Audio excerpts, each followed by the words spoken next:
America ও ইউক্রেনের মধ্যে 4 বছর ধরে রক্তক্ষয়ী যুদ্ধ হয়ে চলেছে।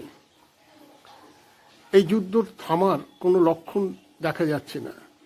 আমেরিকার প্রেসিডেন্ট ডোনাল্ড ট্রাম্পের কাছে এই যুদ্ধ থামানো প্রেস্টিজ ইস্যু হয়ে দাঁড়িয়েছে।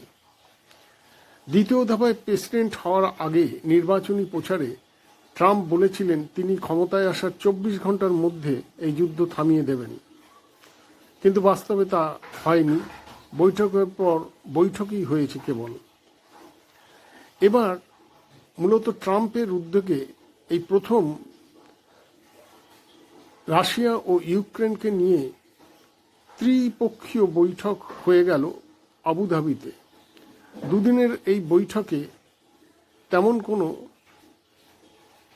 ফল আসেনি সামনে। তবে ইউক্রেনের প্রেসিডেন্ট ভলোদিমির জেলেনস্কি জানিয়েছেন আলোচনা গঠনমূলক হয়েছে। আগামী 1 ফেব্রুয়ারি এই বৈঠকের দ্বিতীয় পর্যায় শুরু হবে আবুধাবিতে। মূলত ইউক্রেনের ডনবাস অঞ্চলের দখল নিয়ে রাশিয়া ও ইউক্রেনের মধ্যে মতবিরোধ চলছে। ইতিমধ্যে ইউক্রেনের ক্রিমিয়া, লুহানস্ক এবং ডোনেৎস্ক অঞ্চল রুশ দখলে এসে গেছে। ডনবাসেরও বেশিরভাগ এলাকা রুশ দখলে। রাশিয়া চাইছে এই অঞ্চল পুরোপুরি ইউক্রেনকে ছেড়ে দিতে হবে। জেলেনস্কির তাতে আপত্তি আছে। এখন দেখা যাক এই বৈঠক শেষ পর্যন্ত ফলপ্রসূ হয় কি না।